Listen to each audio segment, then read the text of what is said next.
Alrighty, it is Friday morning. It's well into June already, and there are things happening. We've got a very, very special guest coming to join us in just a moment. He is someone who's well known to everybody in South Africa, and comes from a very talented family, actually. Jason Goliath is a comedian, an actor, presenter, an MC, a facilitator, famously known for his huge energy and his larger-than-life personality. It's always good to see him, and we welcome him this morning. We also got Ben Karpinski with us this morning.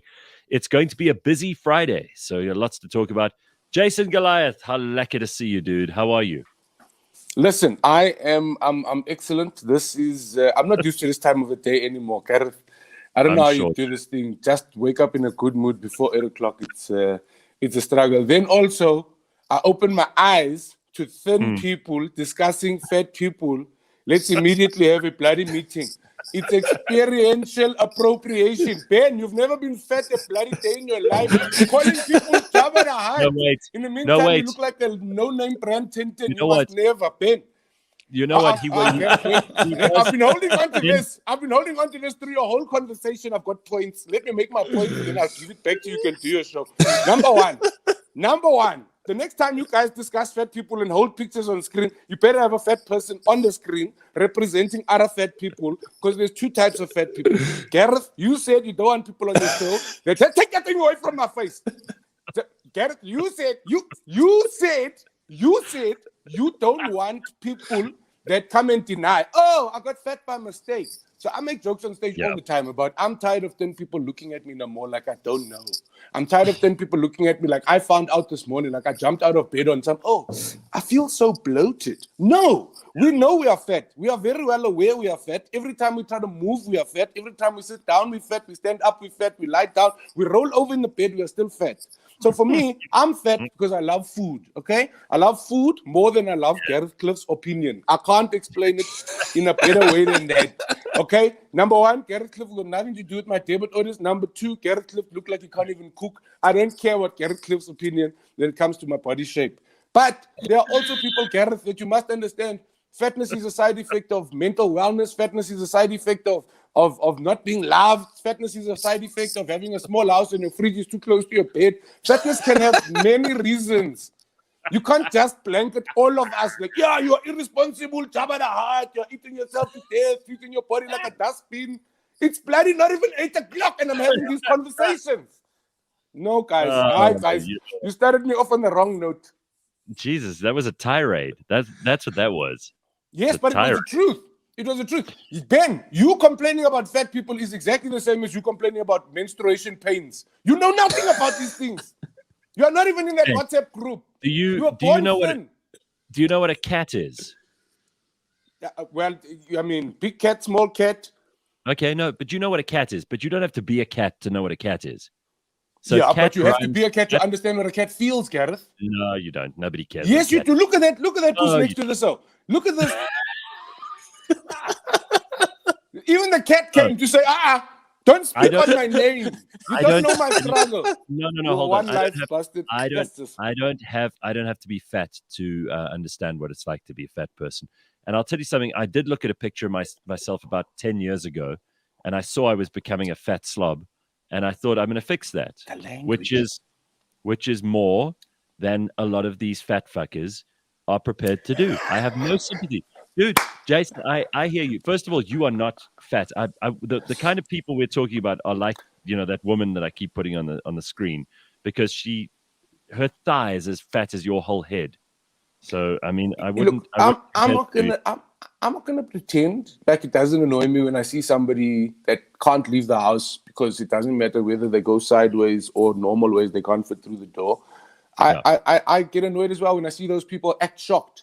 What do you mean I'm eating 4 times as much? I'm like, ma'am, you have 2 chickens in one pan. You know what I mean? I've seen those videos. So I understand the frustration, but I am going to ask on behalf of sensitive people everywhere that just, you have your opinion, but don't express it with such Jabba the Hutt, fat bastards. Yeah. I mean, the language is unnecessary. Listen, is this your first time on the show? It is not, which is why I'm very vocal. My wife left. My wife was watching. When she saw me, she was just like, oh my God, why are you screaming at the people in the morning? My wife left. She went to listen in another room. I want to talk about what you're up to, because we haven't spoken to you and caught up with you for a very long time. I mean, first of all, being a comedian during lockdown was shit because you couldn't do your thing. And there were lots of people who were trying to do it online, but I mean, if you don't have the audience in front of you, that's hell, right? That was really awful for many people. If you don't have the audience in front of you, it's not even stand-up. It's a different genre of comedy. So what I first learned is to stop expecting it to be stand-up, because it's not stand-up. It was like a different genre under the comedy umbrella. Yeah. But you've also become, you are now the voice of Comedy Central Africa. Congratulations on that. I mean, that's really cool. Yeah. Thank you. How did that work? How did that all happen? You know, I've got to be honest. I think it was just patience. Because, I mean, I remember Comedy Central and I have this weird relationship, because I've been doing comedy for about the same amount of time that Comedy Central has been in the country. And I remember David Kibuka as the first voice. And I remember thinking, oh, my God, this is, you know, in terms of branding, I just go like, Comedy Central, just even the logo, even if you've never watched the channel, you know that logo is like a stamp of authority for good comedy. Like, it's become like, you know, globally recognized as if these people back you up, you are cool. And when I heard David Kibuka's voice, I was like, oh my goodness, this is so cool. And what's even cooler is he was doing it in a style that no other channels were kind of allowing, exploring creativity and being crazy. And then, you know, as a channel and talent, they've been, you know, kind of, I suppose, strategic partners in a way, and have really looked after me and taken care of me through my career, giving me so many experiences. Like, you know, my first time at JFL, which used to be the biggest comedy festival in the world, like Mecca for comedy. Yeah. Comedy Central took me out my first time, and we've just been really, really close. And I think when the opportunity came, they thought about me. When you comedians talk about JFL, you're talking about Just for Laughs, which is in Just Canada. For Laughs. Right? That's Just for Laughs in Montreal, Canada. Look, like I always articulated that as a festival, it's so important to comedians that when comedians write jokes, we all face our books towards the mecca of comedy, which is JFL. I can't explain it in a less PC way than that. So, you know, we did.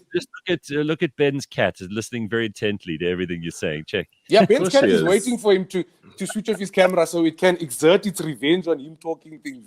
It's just waiting for the camera to be off. The cat is patient. She fat shames way more than I do. Ben, you clearly don't understand the language of pussy, Ben. I'm not going to say any more than that. You're making up things. I'm just saying, Ben. That's not your first language. It's not your mother's tongue. That thing.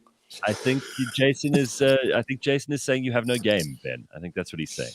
Well, I mean, I don't mind, because after No Name Brand Tintin, I mean, there's no real comeback from me on that side, so he can have his moments. No, it's because Jabba. When you said Jabba, you hurt us all a little bit. All of us, just a little bit. But even us entry-level fat people, you hurt us.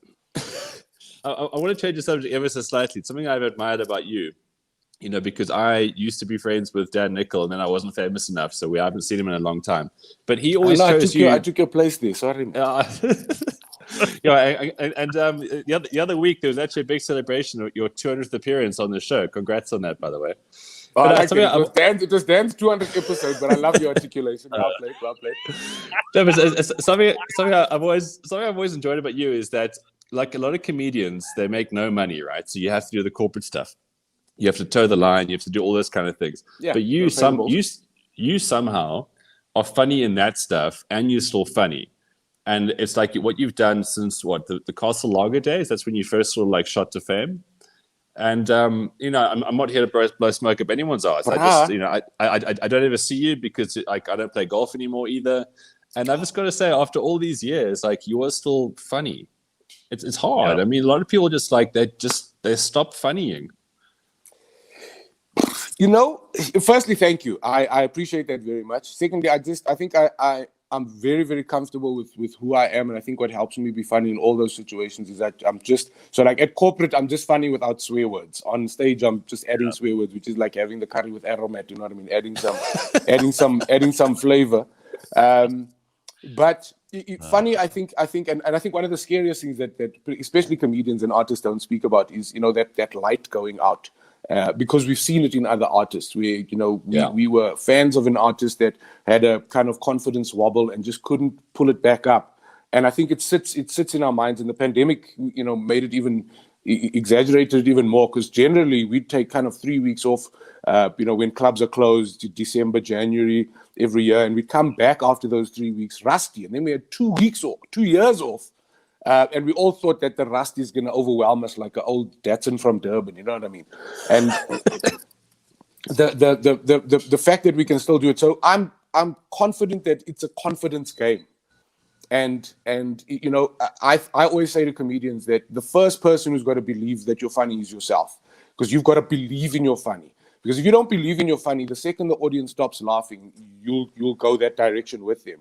Whereas in my mind, when the audience stops laughing, I always go, no, I'll give you guys time to think. I know I'm funny. If you haven't laughed, it means the message is still maybe seeing itself to you. You know what I mean? It's on its way. But we all know. I mean, listen. I think what Ben is also, kind of mentioning on the side or in the margins here, and it's something that you've been really good at. There are very few people who get it right in terms of longevity. It's like some people just don't know when time is up. Like, for example, I did a TV show for 11 seasons, and I could tell by season 8 that I needed to get out, because you don't want to be the one who's switching off the lights or have people say, "Oh my God, not that guy again." And absolutely. Right, in South Africa, there's so many people in the entertainment business, they don't realize they've passed their sell-by date. They've been doing the same thing for like 15, 20, 30 years, and nobody cares anymore. Nobody's interested anymore. They haven't reinvented themselves. They're not doing anything new. And you look at them and you think, that's a bit sad.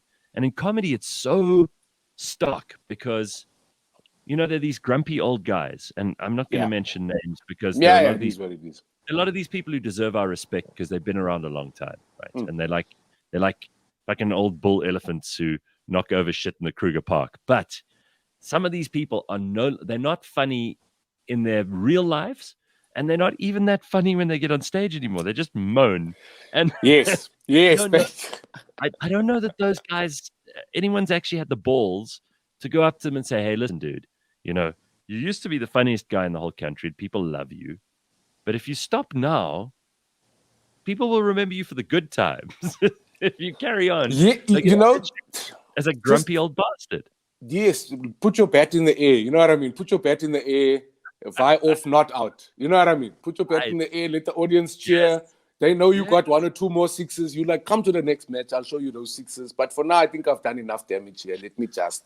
But it's so interesting that you say that, because I think the rules should be the same. Kind of all the way through. And for me, I'm always shouting at comedians going, stop listening to comedians, number one. So I go, only listen to two people, to those that paid to see you play and those that are paying you to play.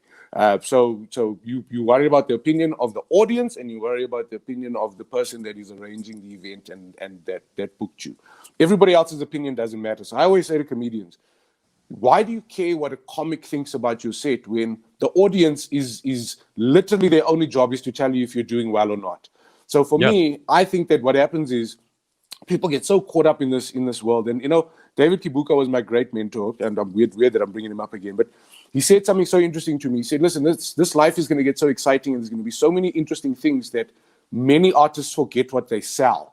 And I said, what do you mean? He said, no, you get so caught up in the hype and the media and everybody knows you and people think you're funny that you forget that what you sell at the end of the day is actually jokes. And for me, you always got to have the jokes.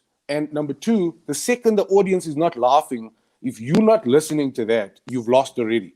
So I watch a guy that's been doing it for 20 years go on stage, bomb, and then come off and go, this is a cuck audience. You know what I mean? That guy stopped listening. He's disengaged. His sense of reality around the craft is a little bit dim. You're lucky in some ways, because being in comedy, you guys get immediate feedback. Like some other businesses, and let's just step out of the entertainment business for a while, because we all know that there are CEOs who've been in that job for too long. There are people who've been, there are people who've been hanging on by their fingernails to a job or to a business that they should have left a long time ago because they're no longer the best person to run it. Every business has a lifespan as well. You might be the founder of something, you might be the person who starts something, but ultimately, as your business grows, you have to bring in people who are better at running it, not starting it, but running it than you are. And I think all of us realize at some point, like, you are not always going to be the best person to do what you're currently doing. Absolutely not. And it's nice in comedy that you guys get the immediate feedback. And it's also lekker for us because we can be honest with comedians. How many people are honest with, when Coca-Cola bring out like vanilla Coke or whatever other shit products they've come up with in the last couple of years. That thing was delicious. Yo, that amount of sugar plus vanilla. What a glorious concoction. Yes, I couldn't drink that thing with my eyes open. When you sip it, you have to close your... Hey! Damn it. It's like the opening strains of diabetes. That's the first, just to twist it and then to... Yeah, man. Lakker. But you know what I mean? Like, some people just don't get the hint. Nobody's making it clear to them or clear enough to them that your time is up. Find something new to do. We all can, we can go and do interesting and exciting new things. I mean, for me, this year is all about kind of exploring new stuff and trying new things and getting into places I've never got into before. But the media business seems to have a lot of dinosaurs in it. Really. Aren't you secretly grateful for those people? No. Like no, so for me, sometimes I'm secretly grateful because I'm like, sometimes the audience needs a barometer to see just how good I am. You know what I mean? Sometimes they need to see how hard this thing is, the flip side of the coin. You know what I mean? Yeah. So I'm always like, when I see an unmotivated person, I'm like, no, it's fine. You be unmotivated. I don't need more competition. You know what I mean? Let's keep the fast lane open. Just move to the left and let us come through. So I'm just like, I'm in a space where I think what I've realized is I can't control people. I can't control what people think. So I need to let what people think affect me less.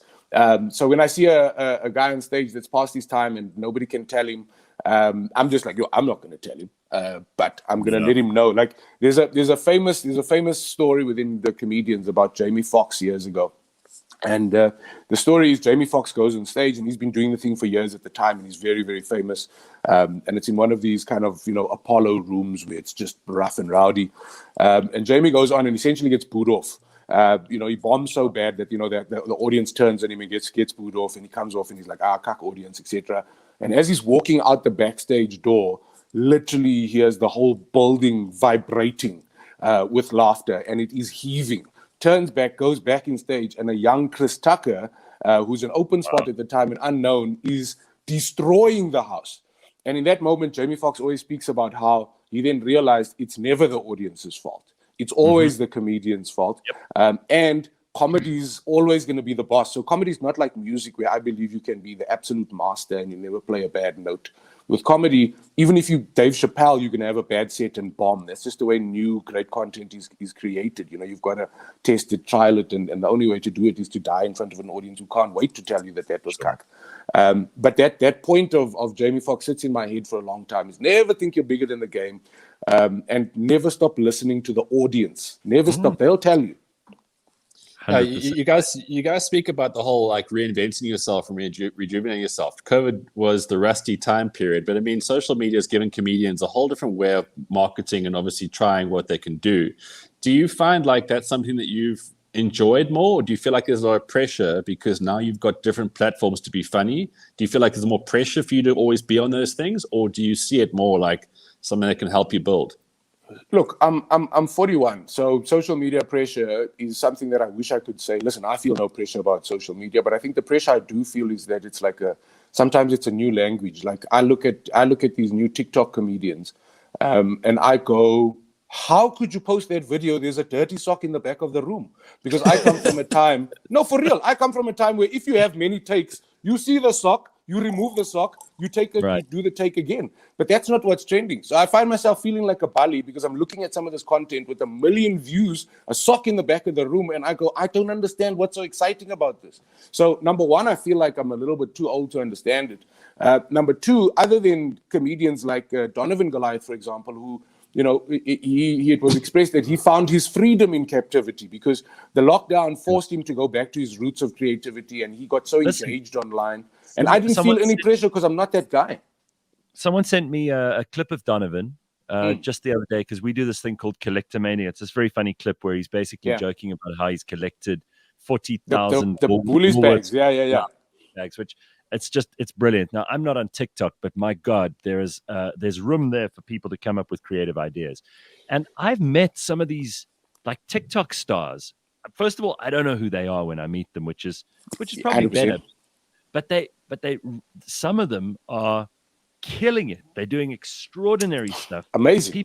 People love them, and a few of them, I have to say, are very unimpressive in person. Like you'd walk past them, in the shops, and you'd think, I hope I hope that guy's okay. I hope he makes it through the day. Looks like he's having a fucking terrible time.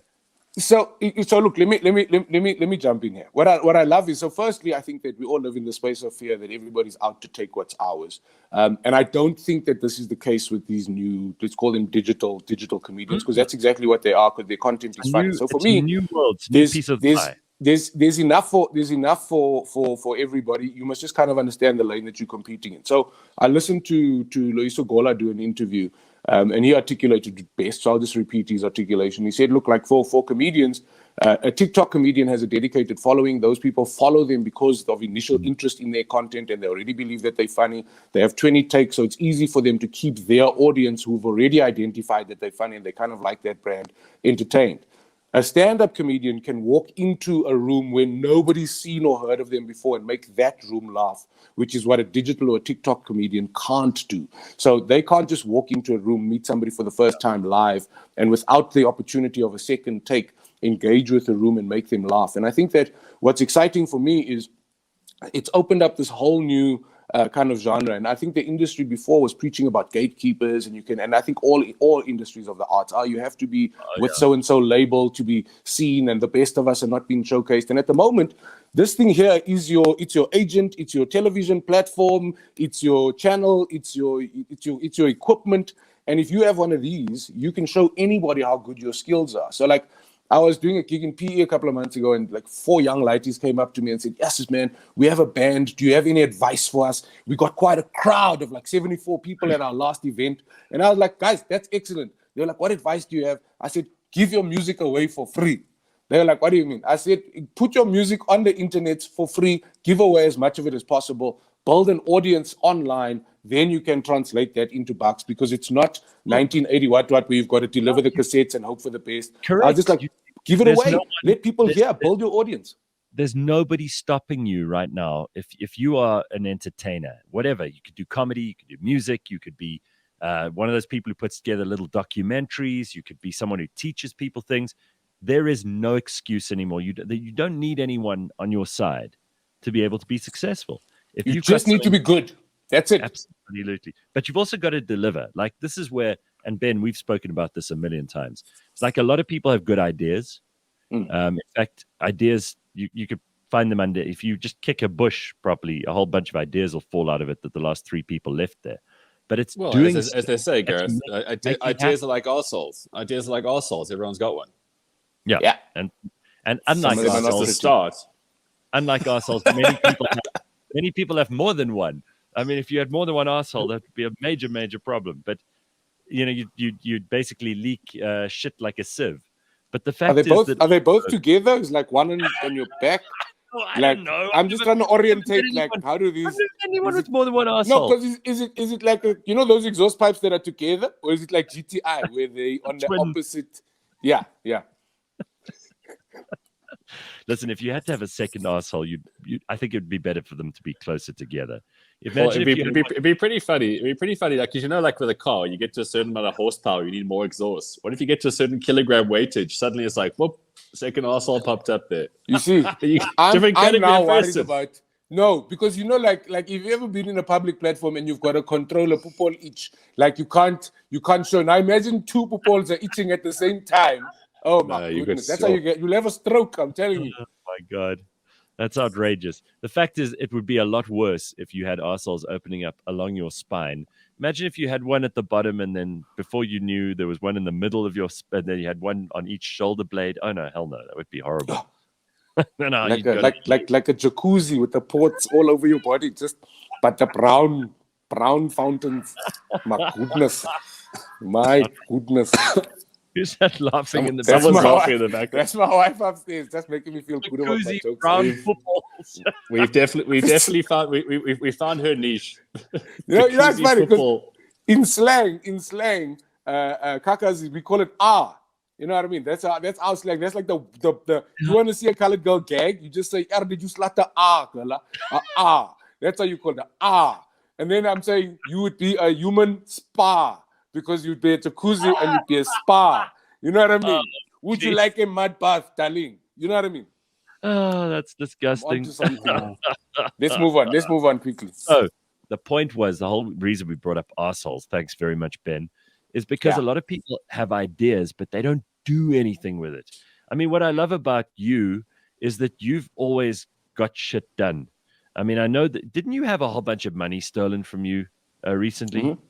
We do. So yeah, it's like 4 years ago now, and 4 years ago we had just over 250,000 rand hacked by some hackers, I was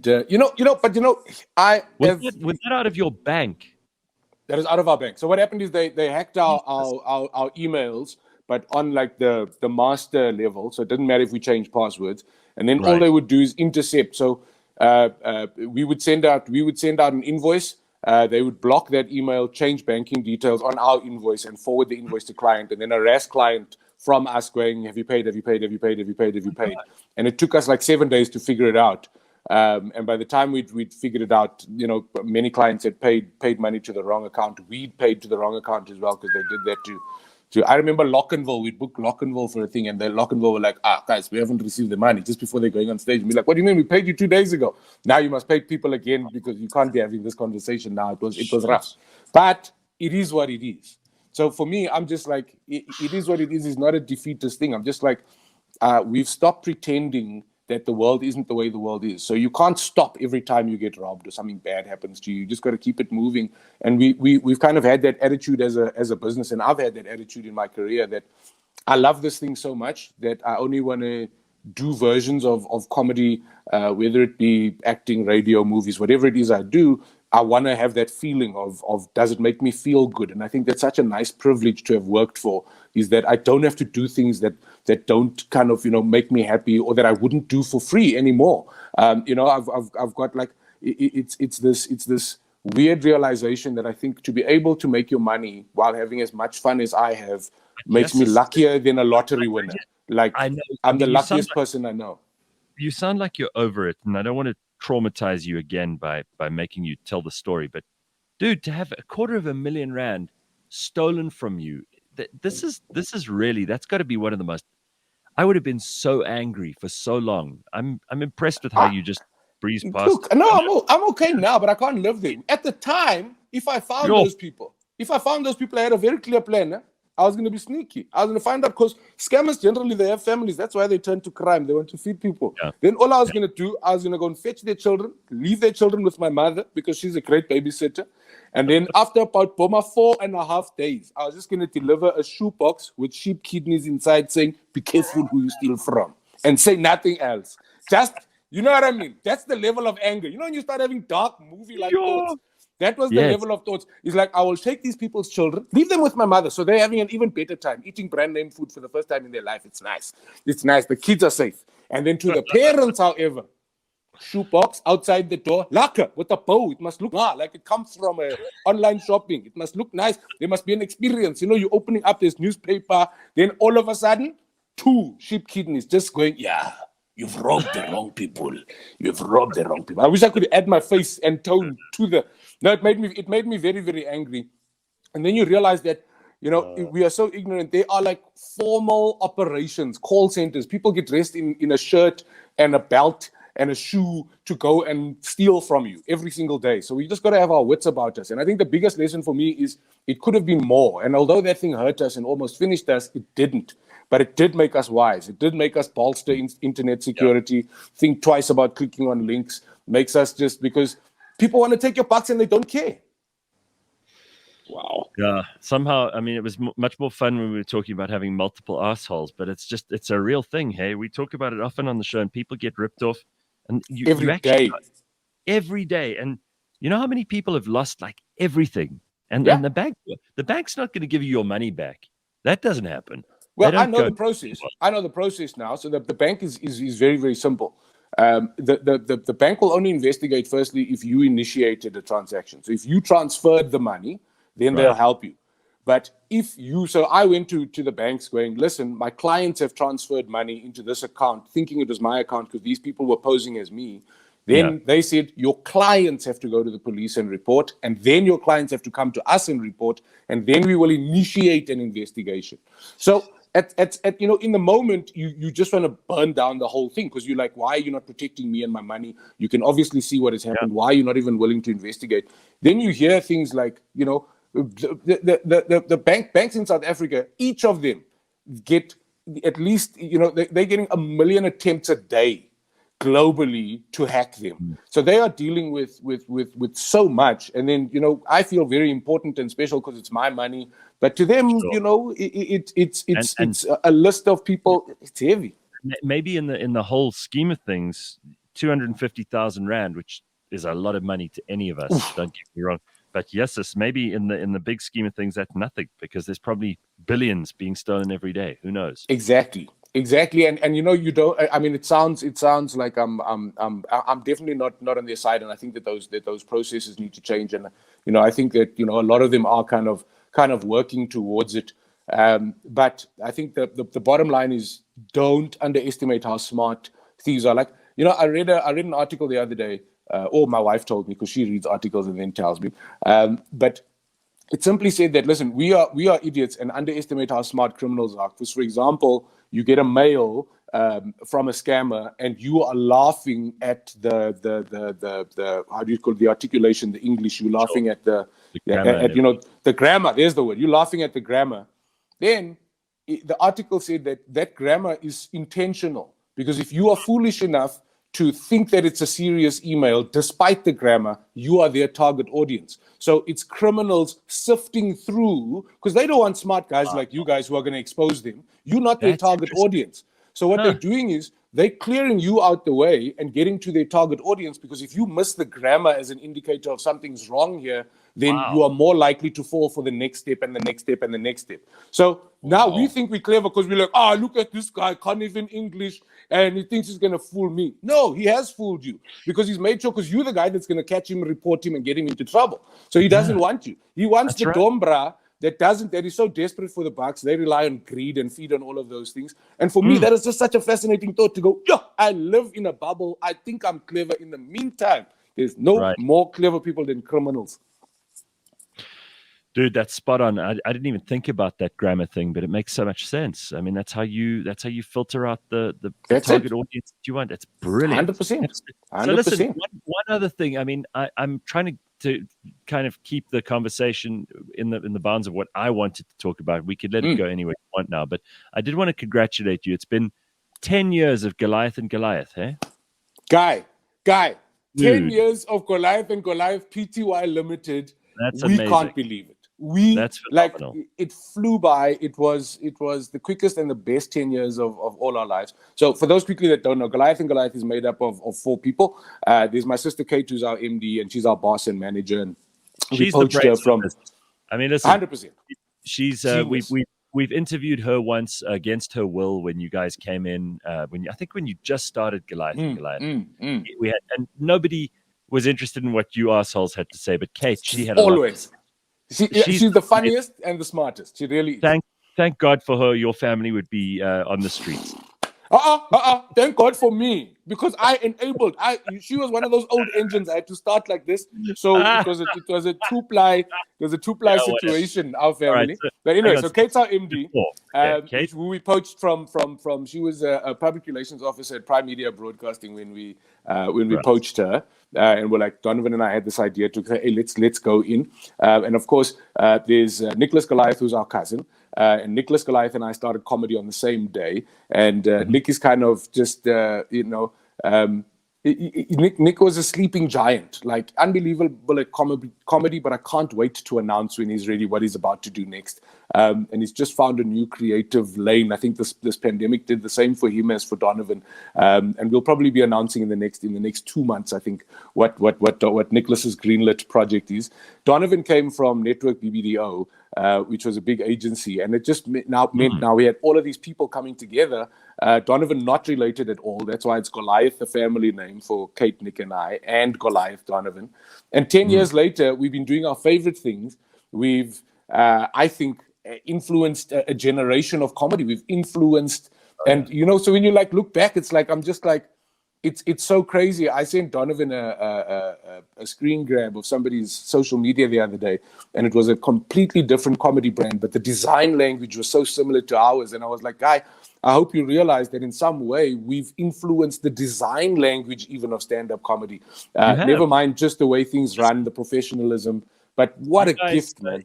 You even created famously venues for other comedians. You've given a lot of other people a head start. You've helped a lot of young comics out. I mean, this is seriously been a massive contribution to comedy. This is why we're so excited. So what we're doing to celebrate 10 years is on the 29th of July at the Lyric Theatre, we're doing a show called 30 in 5, 10-year celebration.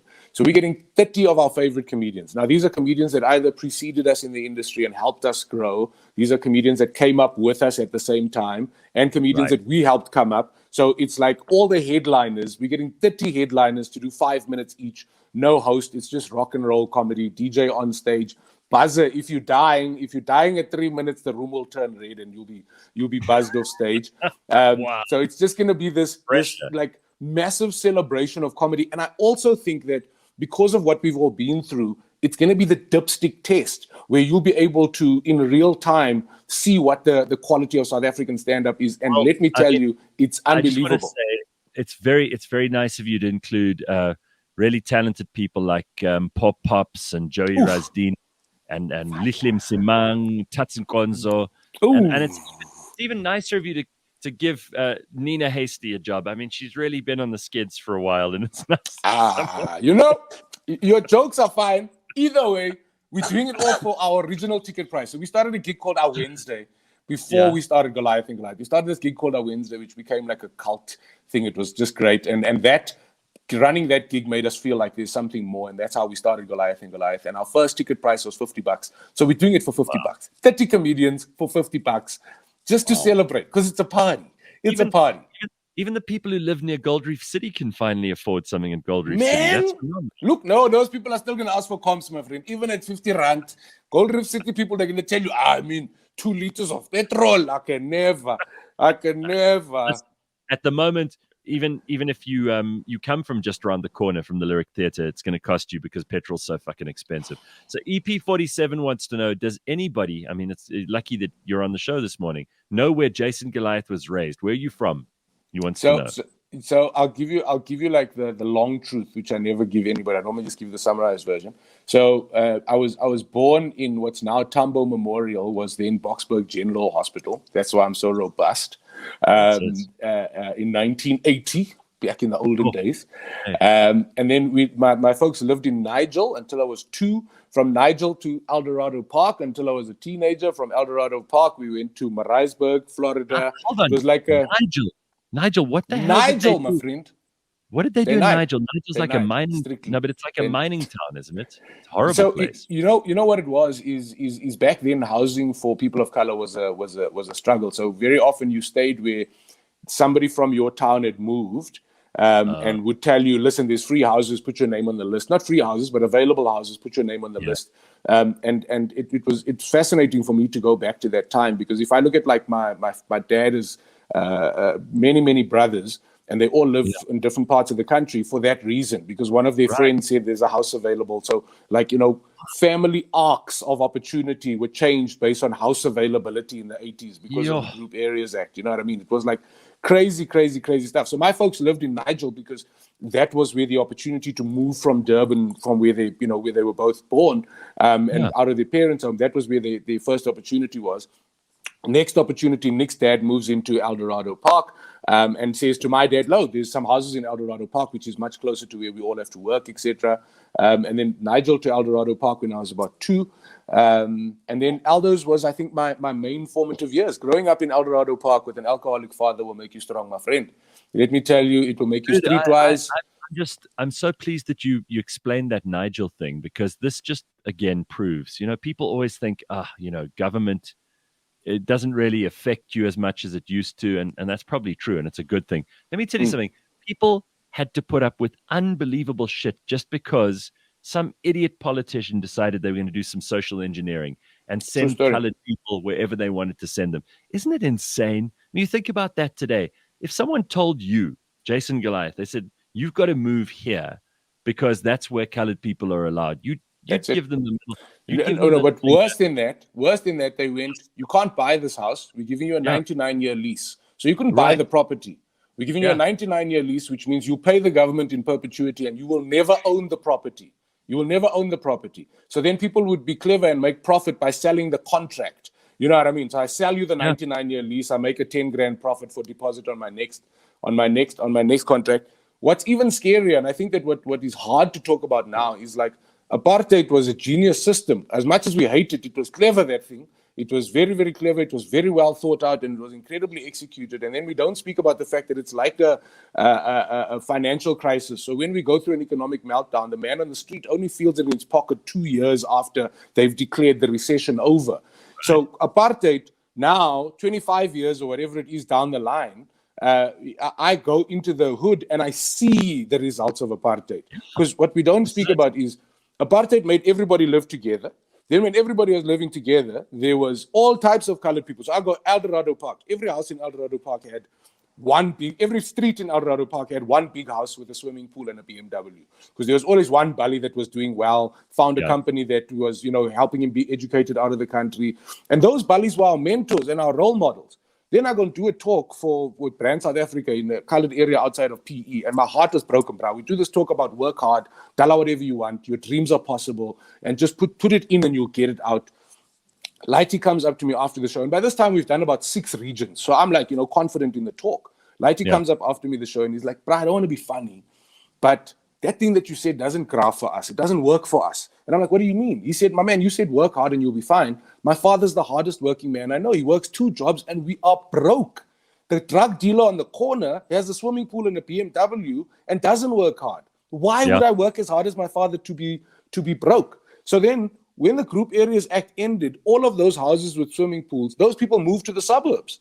They moved to the suburbs and got out. So all of the role models within those communities were almost extracted. Now the big house, the BMW, the swimming pool, those are drug dealers. So how are these kids going to aspire to get out when their role models are doing the wrong thing? So it's like so many years later, something that apartheid caused is now the blister is starting to burst. And that's where I get so worried about what we're doing right now, because we obviously can't change the past. But right now, there are politicians and there are supposedly responsible people in society who are not making things better. And you think about how kids are growing up in like fatherless households and what the effect of that is going to be in another 25 years' time. We've got big shit on the way. And I don't want to depress anybody on a Friday morning. But people need to be aware. Also, don't be caught surprised. There's big cuck. Yeah. I mean, when Jason's talking about like what happened, 30, 40 years ago, where they would tell you which houses and which suburbs you could live in, and they'd tell you what kind of a contract you might have and who you could marry. I mean, do you remember? Yeah. This is the most insane thing. When people hear about apartheid, they always think about like Group Areas Act, or they think about Blancas and Nie Blancas on this bench or whatever. But the worst part of it was this thing called what was that act called? The marriage, not the marriages, the Morality Act. Morality Act. That's the one. Mm-hmm. This is the thing where, and I mean, it's so ridiculous. Like, colored people in South Africa have a very special belonging, which you could argue nobody else has, because they were made, manufactured, raised in South Africa like nobody else, right? Argue about white people and black people from other parts of whatever.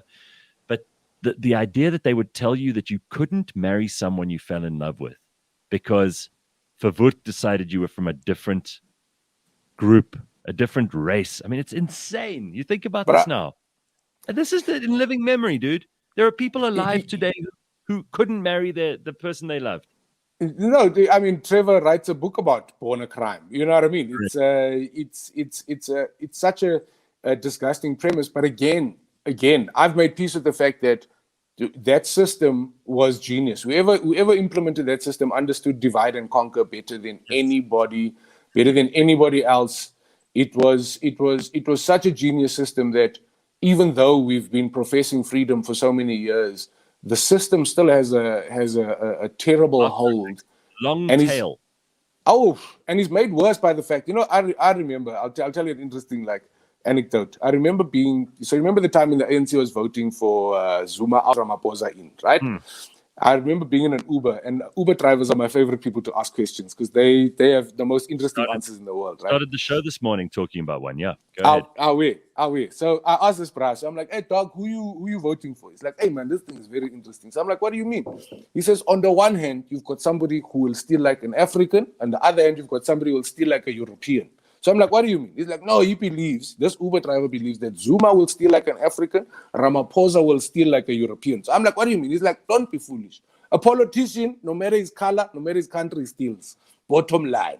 But when a European politician steals, he thinks about tomorrow. So I'm like, what do you mean? He says, no, if he's promising you a bridge, tomorrow there'll be a bridge, but he steals something from the top. You won't even see it. He just steals something from the top. Exactly. But when Africa steals, it will steal the whole bridge. There'll be no bridge even. There will be no thought for tomorrow. And when he said it, when you don't want to agree with someone, like I want to fundamentally put up my hand and go, hey, bro, take it easy. But then I just went, firstly, let's not fool ourselves as South Africans that we have the only corrupt government in the world. Secondly, don't think the color of your skin means you do crime and other colors of skin don't do crime. If you're a politician, your skin color and your place of birth doesn't matter. Chances are you're going to steal. If you want to get Ben started on that, you're going down I can see him. No, I could see the veins. I'm enjoying your articulators. He loves a politician. All right, so listen, we've got to wrap this up. Unfortunately, I mean you've been on with us for like 45 minutes, but it feels like it's been 2 minutes. It's been so much fun. I really would like to have you back, and we've got lots to talk about. But don't forget, they're doing the Goliath and Goliath Turns 10 comedy show, which is happening at the Lyric at Gold Reef City. They've got amazing comics doing 5 minutes each. Tickets are only 50 Rand. Get them at webtickets.co.za. Jason, it's lovely to see you, my friend. Thank you. Listen, it's great to see you. I want to say big shout out to my friends at Comedy Central. Thank you for making me the voice, and thank you for allowing me to express myself on your channel and just try to continue the funny. Gareth, thank you for all you do for us, bro. We see you. You are an example of a fighter. That is never ever gonna lay down. You are an inspiration as always. And Abut Ben, salute, bro. Nice to see you, dog. I'll tell Dan you said how's it. Jason, very good. Thanks.